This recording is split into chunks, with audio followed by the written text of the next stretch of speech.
Do it. Sneeze. You're recording. I'm recording now. I'll get it on footage and I'll put it at the start of the video and you'll have to deal with it. Come on.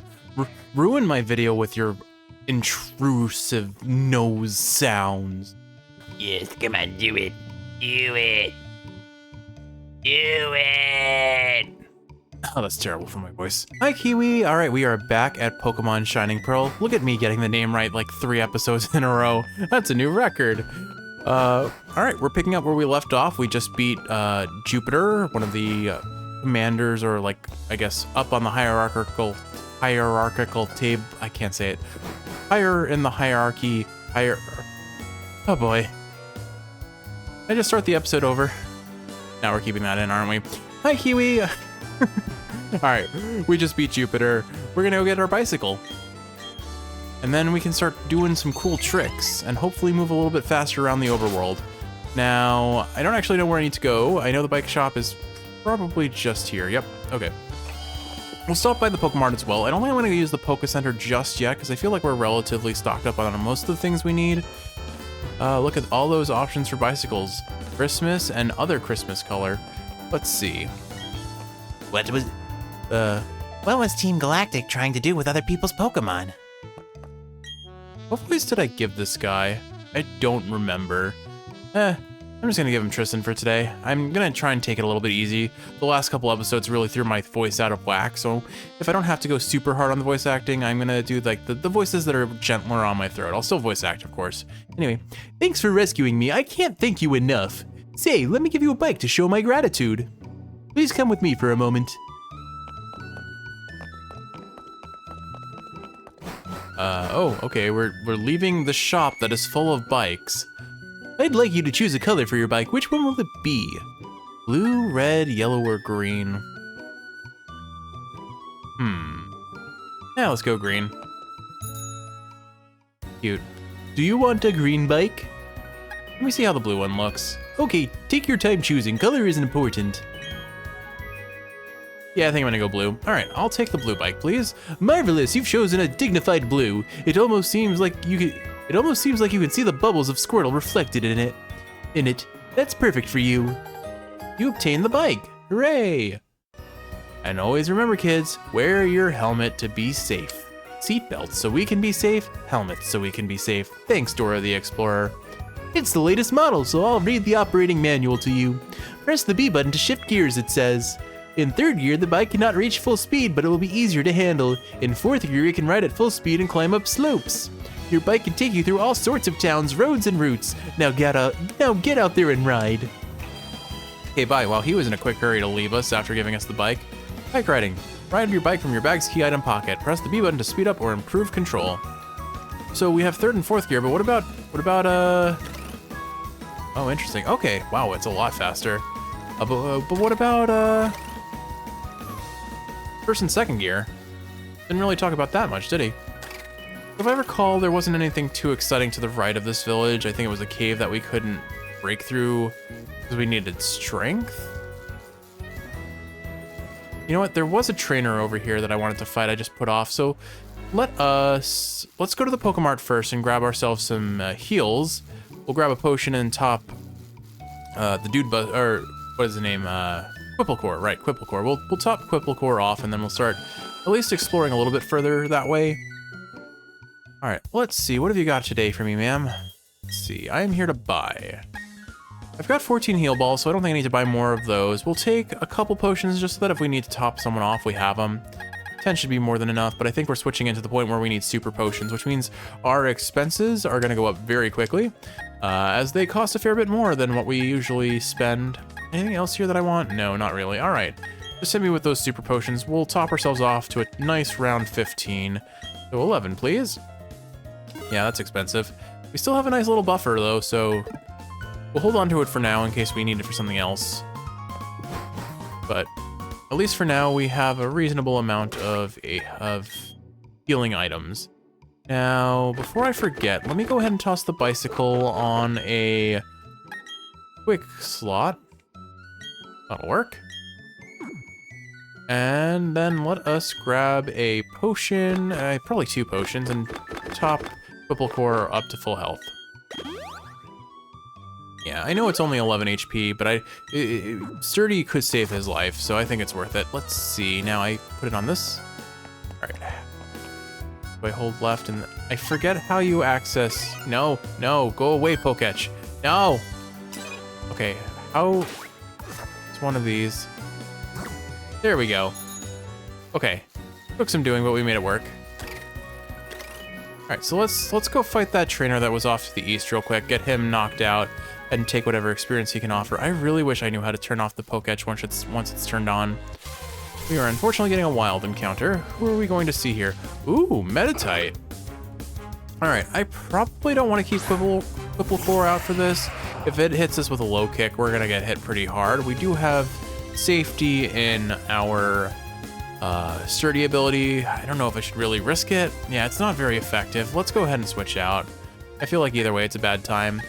And Manny the Deathbringer should be, or Manny the Dude Buster rather, should be pretty well tolerant to anything this thing offers at us. So yeah, we'll switch out to Manny the Dude Buster, the Deathbringer, the Donut Buyer. Ah man, I haven't had a donut in a long time. Okay, well we got a free switch in because for some reason it decided to endure.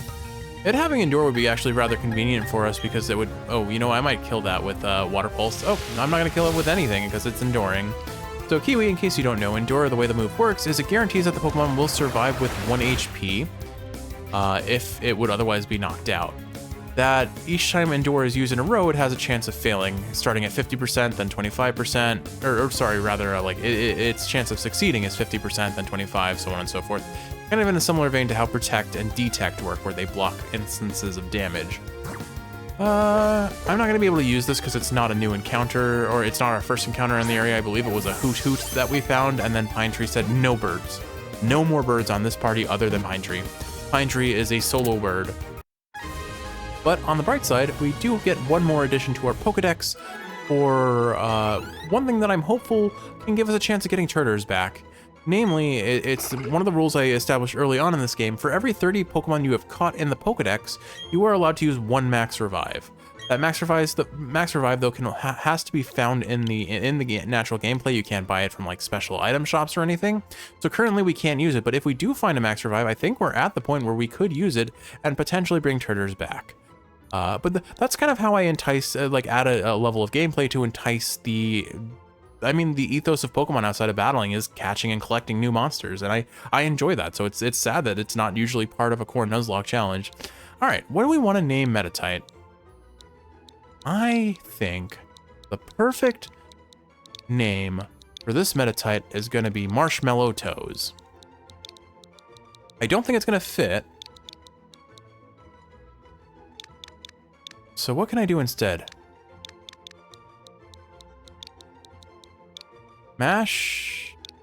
Marshmallow Toe. All right. I don't know why this is his name, but actually, hold on. I think toes are more important than singular toe here. So we've got Marshmallow Toes. There we go. What are Marshmallow Toes? I don't think we're ever going to find out the answer to that question. Why did that become the name? I don't think we'll ever know the answer to that. Oh my goodness, let me play the game. Let me out of these wild encounters. All right, it's just a Bidoof. Quipplecore can handle this. Oh, by the way, check out Quipplecore's new ball stickers. Look at all the rocks that come out and the hearts, and isn't he fancy? Isn't she fancy? Quipplecore is very fancy. Let's go ahead and knock this Bidoof out with a Rock Smash, find that trainer down below, and in typical fashion with our very, very casual Jeff Lock Nuzlocke pace, we're 10 minutes into a video and have accomplished nary a thing. And you know what? I'm okay with that. I'm having fun. I'm rambling. And Kiwi, if you're not sleeping to this, well, why aren't you? Fall asleep. That's your job. Kiwi, you need to sleep. Please fall asleep. I know you're so very tired. All right. All right. Do we get out of this grassy patch? Maybe the bike just increases the encounter rate. Maybe that's what's happening. All right, hit this with Rock Smash. Let's do it. So I am genuinely unsure if I need to go through this cave now or if there's something else altogether. Look at these beautiful wings. I don't know if that's a girl or a boy. So I gave them whatever that voice was. Oh, you're a bird keeper and you are female. Okay, Alexandra. Sent out the hoot hoot. All right, don't let Pine Tree anywhere near this hoot hoot or it will never live to see another day. Not that Whipplecore is gonna give it much room for survival either. We're gonna hit it with the good old smackdown and just remove its wings. Clip that bird's wings right away. That's a nice solid 1 damage we took. We're fine. I don't know why, but I really like Hoot Hoot's design. I love the little single foot. Because I've seen birds that like retract their feet so that it looks like they're only standing on 1 leg. And I believe canonically Hoot Hoot does in fact have 2 limbs. It's just usually standing on 1 and kind of retracted the other into its feathers. But I like the weird kind of like clock aesthetic that they have going on with its eyes. Oh, I'm gonna peck you for that. Peck me on the cheek? No thank you, I don't like unsolicited flirtatious advances like that. Alright, we've got one of the most important TMs, or moves, in competitive Pokemon, Taunt. We will never use it in this playthrough, but Taunt prevents enemy Pokemon from using non-offensive moves. So, like, they have to be their base function is to deal damage. If they're, like, status ailment moves or stat buffing moves, they won't work. Let's see. I'm gonna pop my head into the town map real quick and confirm which way we want to go. So there is no direction north, there is an option south, and I think that flag means that's the way we actually want to go.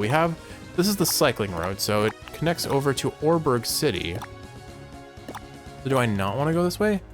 I guess it's too soon to head to that direction. We probably want to, I think we're heading to Hearthome City next. So, all right, we'll head back to town first. And we'll take a nice, oh my goodness, let me out of here, please. I don't enjoy this. All right, we're gonna switch in. We're gonna switch in Pine Tree. I think we can safely switch in Pine Tree. We have level 19, level 24. So, all right, yeah, it's exactly 5 levels. If Pine Tree reaches level 25, we'll be greater than 5 levels, and he would eat Whipplecore. I believe I've made it so that if that level up happens in battle, after defeating a Pokemon, as long as the battle ends, it's okay. But if the battle continues and you can make an actionable move with the Pokemon, then it's a problem. So even if Pine Tree does level up here, I think we're fine. Huh, okay, I do see a blue bar indicating my level, so maybe I was mistaken. Maybe it was there that last time I looked, and it was so low that I didn't see any blue and mistook it. But I had complained a little bit that there was no like visual representation of level progression here, but it is there. It's that little blue bar under the level counter on our HUD. But all right, forgive me, game. That was an unfair criticism that I lauded towards you. I've got plenty of others that I can still afford. But for what it's worth, like, this has been a nice little nostalgia trip for me, and it's a fun casual playthrough if nothing else. Very stressful though. I didn't expect it to be I didn't expect to have as many like heartbreaking moments so early in the playthrough as we have, but I guess that's not a surprise when I'm put in charge of anything that requires some basic level logic and such. All right, let's go ahead and head down to the cycling road and see what's next. There may be something we can catch there too. Jeff, actually you're a scientist. What do I do for you? Jeff, long time no see. Oh, you look puzzled. You're wondering who I am? I'm Professor Rowan's assistant and Dawn's father. I've come a long way on behest of the professor to help you on your adventure. Jeff, let me ask you, how many Pokemon have you met? Oh my, you've met 44 Pokemon? Wonderful, yes, bravo. Professor Rowan should be delighted. I'm slowly slipping into Professor Rowan's voice, but I'm trying to make this more nasally at the same time. It's kind of weird. Here is something for you. You obtain a rare candy. Hooray, a candy. Thanks, Dawn's dad. Giving a rare candy to a Pokemon will instantly increase that Pokemon's level by 1. Okay, now we're just in Rowan's voice. Oh well. You can raise your weak Pokemon as you could train your strength. You can raise your weak Pokemon, or you could train your strong Pokemon. Use them as you like. Also, a Pokemon you get in trade may disobey you if your level is too high. Don't worry though, it will obey you if you have enough gym badges. Alright, thanks Dawn's dad. Hi people guarding the road. Learn how to shift gears, you'll be able to ride anywhere. Learn how to shift, okay, you already said that. Alright. on to the cycling road. Now, classically, cycling road Pokemon tend to be either steel or electric type, and occasionally the rock and poison types, depending on the generation. Particularly thinking of Gen 1, I think. Or maybe I'm just thinking of that because it leads into Koga's gym, which always had poison types. Yo, you having a good time cycling? Well, nonetheless, let us battle a bicycle cyclist Axel. Got it. Got the name memorized, Kiwi? Alright, see, bird Pokemon. I was right. Yeah, I have a very strong memory of like Spearows and Fearows on Cycling Road previously. And that Intimidate is inconvenient because it will lower our attack and make it harder for us to knock this bird out. But I still think Quipplecore is horrendously safe against this thing. It doesn't really have any good options, and I know that for a fact because our current bird has no good options against it.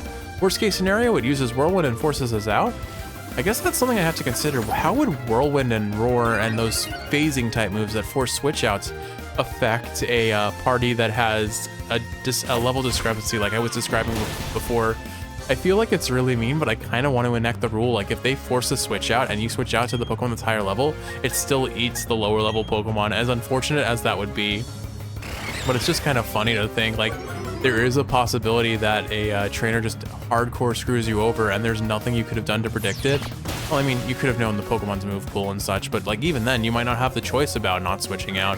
Like if it's a freshly caught Pokemon and it's super low level, you have to keep it out, right? You can't switch it out to anything. But thankfully that's not the case here, and Quipplecore is now pretty quickly gaining levels on everyone else. Oh, I forgot we had Marshmallow Toes still. He'll go in the PC soon enough, it's fine. What voice did I give you? I don't even remember. Hey, not bad, you. It turns out doing Dawn's dad's voice may not have been the best for my throat. It's still clearly recovering. Alright, I shouldn't... Oh, you're a female? Okay, I worked up a good sweat riding. I'm feeling great. Let's battle. Yeah, we'll stick to the nasally voices, which are a bit gentler on the throat. It's a cute little wink. Cyclist Megan sent out Shinx. Another lamb to the slaughter at the hands of Quipplecore. Or I guess the core of Quipplecore. Why do they all have Intimidate on this road? But see, I guess that we'd see electric and bird types, flying types rather, and I guess potentially poison and rocks as well, but this is kind of the classic Cycling Road experience. If nothing else, Pokemon is consistent, maybe a little bit too consistent admittedly, but fair enough. I don't think Shinx can learn any really threatening moves. We are a ground type, which means it can't hit us with any of its core electric moves, and it can learn Bite, but it would have to go up against Quipplecore's defense, and those rock-hard abs are going to stop any penetrative teeth from hurting us, I suppose. You defeated Cyclist Megan. Woo, you worked us over. Alright, moving along.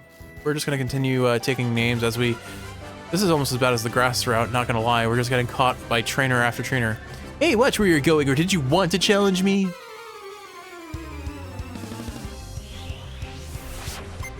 You're challenged by Cyclist James. Jesse, Meowth, James, Pokemon. Oh, a Ponyta. Well, conveniently, pretty much every Pokemon we're finding on this route is not a good matchup against Quipplecore, which means we're getting plenty of free experience for this kid. She is going to hopefully be our defensive core, at least our physically defensive core going forward. Avoid all grass types, avoid all water types because they are quad strong against us, which is a terrible... Like our typing is definitely unideal in terms of like matchups. But we've got some good resistances too. Bug, I guess we don't resist ice because we're part ground type, but we resist fire. Fire will be pretty important as a resistance to have. My efforts were meaningless. Anywho. Oh, here we go. You and I, we're both riding bikes, and you've got Pokemon. I don't want to lose to you. So we're coming up on Halloween. I think we're just under a week away, and that's pretty exciting. I'm thinking about doing a Halloween special. I've kind of honed in on a game, but I won't announce it here. I'll just let it be a surprise when Halloween rolls around.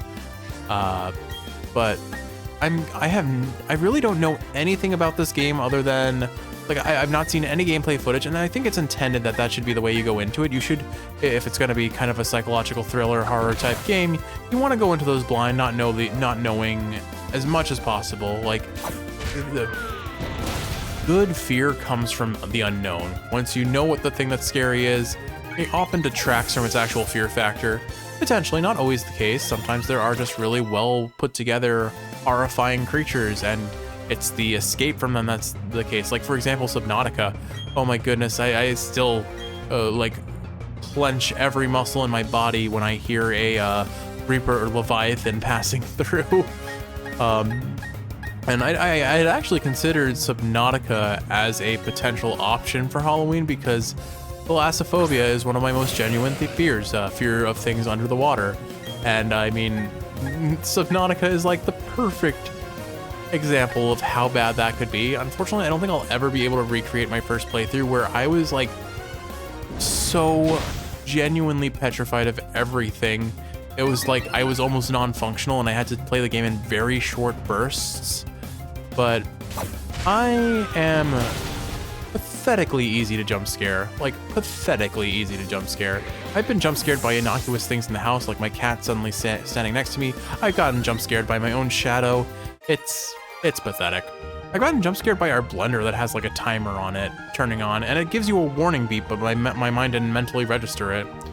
So, you know, it's same thing. Like our clothes dryer has like a freshen up cycle that every like 5-10 minutes it spins again with some heat, and I got jump scared by that. Your bike is the type that can shift gears, huh? Let me see if you know how to ride it properly. I don't know how doing a Pokemon battle will prove that to you, but fair enough. Here, have another slaughter at the hands of a rock man with rockin' solid abs. Anyway, but yeah, I've got a plan. Horror games that are not going to be on the list, but I'm considering at some point down the road. I think I mentioned them before. For me, Alien Isolation and Subnautica and its sequel are going to be the three games that I definitely at some point want to play on this channel, because I have played them before, and I know that I will have equal parts fun and terror while playing them. And I've never recorded a horror game on this channel before, so it would be weird to see, like, how do I handle being scared out of my mind while also maintaining dialogue? Another game I'm pretty interested in at some point playing is Signalis. I've heard good things about that. And then Soma. Oh my goodness. Soma, when I never played it, but I watched a playthrough of it, and I thought it was such a cool game. I really, really liked its narrative, and it did plenty to scare me.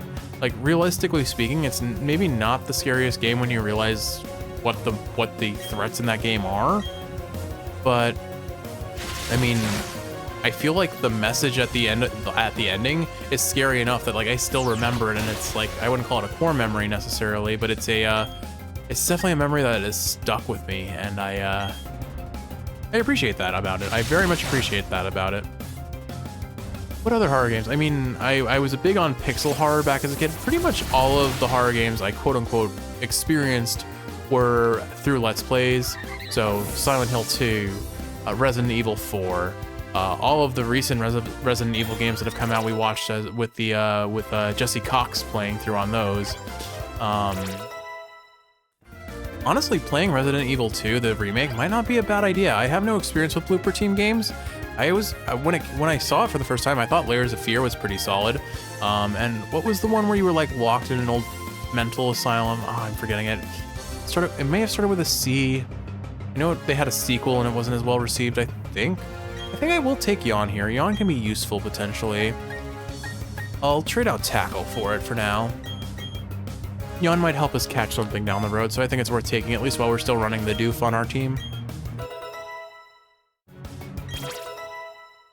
Alright, Marshmallow Toes grew to level 15. Not that it particularly matters. It's learning Faint. So Faint is an interesting move. I believe the way it works is if a Pokemon is using Protect or Detect, it actually, like, stops that from working and damages them. But I'm gonna leave it be. I crashed. Yeah, that's what you get. Questioning our bike riding abilities when you can't even handle your own. Classic cyclist in Pokemon. Classic. The bicycle can only take you as far as your energy will allow. Well, I've got plenty of energy. I drink coffee. If you couldn't tell, I'm talking real fast, although this is probably the slowest I've talked this whole episode. Oh, told you, they do have poison types on this road. Zubat's classic. I remember the cycling road in Gen 1 most definitively, and there were definitely some I think Golbats were on there. There were definitely some Ekans in our box, I believe. Actually, what I know for sure is I definitely remember there were coughing and plus or minus wheezing. Those are the ones I definitely remember on that road. And I feel like it was supposed to represent the fact that bicyclists and cyclists can be equated to maybe delinquent behavior and the propensity for smoking and such. I have no strong opinions on that. Kind of on that topic, an anime that I don't know if you'd quite like, but I definitely want to keep going with, Tokyo Revengers. It's an anime about kind of that delinquent culture and like the bicycle gangs of Japan. I forget if the author of this manga used to be in one of those gangs or if he just really liked their aesthetic. I think he used to be in one, but it's kind of a time-traveling murder mystery sort of plot. Some people compete over speed and some compete over technique. Which kind are you? But I watched the anime. I heard the anime was pretty poorly regarded, but I was into it because I mean, for me, anime, yes, I love good animation. I love good sound design, but I also very much value a good story. And I think Tokyo Revengers has a pretty solid story. I got invested in it at least. It's basically the main character is kind of this crybaby wimp who travels back in time whenever he, for some reason, shakes the hand of this one individual. I don't really understand why that's the case, but basically it kind of centers around him going back and forth in time to try and prevent a series of murders, including someone who he was close friends with as a kid, from dying, preventing these murders, or presumably we think they're murder. We certainly find out that they're murders. I don't know if it's explicitly clear about that earlier on in the series, but it's a pretty cool story, all things considered, and there are definitely some emotional high points. As of this recording, I have only seen the first season of the anime, and I've read a little bit past that in the manga, but I haven't watched the subsequent seasons, but I definitely want to. I definitely want to.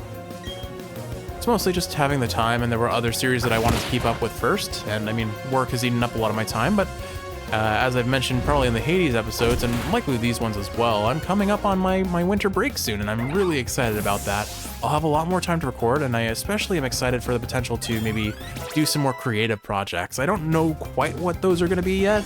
I have some ideas in the mind, but whether they're actually doable or I'll burn out on them, or I just don't think I can keep up with them from lack of passion, or like in classic Jeff fashion, I get really into it and then I like spend too much time on it and burn myself out from working too hard on that project. But either way, our attack stat has been kind of nerfed into the ground. We got flinched. I could heal, I could switch out here. I think I'm just gonna, even if I get crit, I'm safe. Bite is probably the most threatening option this Jinx has against us. I think I'm fine staying in. Unless it keeps getting lucky flinches, I'll go ahead and toss a potion on Quipplecore. We're getting low enough. I think it's worth the heal. But yeah, I don't know. I think I mentioned it in one of my other videos not too long ago. This is probably a project that won't happen for a long time, if at all, but there is an MMO that I have played for years now called Dungeon Fighter Online, or the Korean version is Dungeon and Fighter. The Japanese version is Aritsenki, I believe. No matter how you're familiar with it, if you've ever played DNF Duel, it's from the same quote-unquote cinematic universe, and they're coming out with a Souls-like game soon. That's like the first Berserker Kazan, I think it's called. Those are kind of all the iterations of that game that I'm familiar with, or like representations of its IP, I suppose. But I have been playing that game for over a decade at least, and I quite love it. And I was thinking about doing maybe like in the style of Josh Strife Hayes' Worst MMO Ever series, or just like a really deep dive into why I love that game, looking at every kind of aspect of it, between gameplay, music, the individual classes, the builds that you can create, the kind of like customization that you have that kind of falls short in terms of relevance in the end game. But you know, whenever you're focused around end game and vertical progression, it's only so much you can do to be creative rather than getting the best DPS and the best numbers. I mean, that's MMOs in a nutshell. If you're not chasing the highest numbers, you're chasing the fanciest getup. You're a speedy tactician. But yeah, it's a game I'm pretty passionate about still. Like I'm petering out a little bit because they're in a very slow part of their season. They realize that this current level cap is a bit of a flop, unfortunately, and they have to kind of recuperate and plan. They're fast tracking the next level cap because this one was such a flop. I love my bike, but I'm not very good at fixing flat tires. But I would still love to talk about that game and not probably to such an unnecessarily in-depth extent. But I think it would be fun to do like a properly like video essay research project where I like learn a little bit more about the history of the game and also kind of just record my own personal experiences with it. In a similar vein, I think I talked about this as well. Melon T is a YouTuber who does a lot of like critiques of One Piece media, and I love One Piece. And watching her videos has made me really like not only get nostalgic, but feel similarly in how passionate and how enamored I am with that story as a whole. And it would be fun to kind of like discuss that story to Kiwi. And I was kind of thinking maybe what I'll do is like I'll do a couple chapter summaries an episode with a backdrop of Minecraft where I'm just like making pixel art graphics of One Piece characters and things of that nature. I don't know, those are kind of the thoughts I've had. Total wipeout. But I think, I don't know, there are things to be looking forward to ahead of me, and I don't necessarily know what those will be, but I am very much looking forward to trying them at some point, if nothing else. I'm gonna turn off the bike for a little bit. They say the same thing as the other two up front, or on the other end of the cycling road. That's kind of silly. You have a great bike, so I'd like to give you these great stickers. 3 sky stickers B. Cool. More decorations for our Pokemans. Alright, Kiwi, we have made it to the end of Cycling Road, and I think with all that said, why don't we end the episode here after we collect some nice berries? I think I've already caught a Pokemon from Route 206. I'll have to double check before I commit to catching something here. But with all that said, Kiwi, why don't we end it here? I hope you've enjoyed watching, and if you're awake, I hope this is helping you fall asleep. If you're asleep, I hope you're sleeping well. The future is bright, and I'm very excited for what comes next. I hope you've enjoyed watching. I love you, and I'll see you in the next one.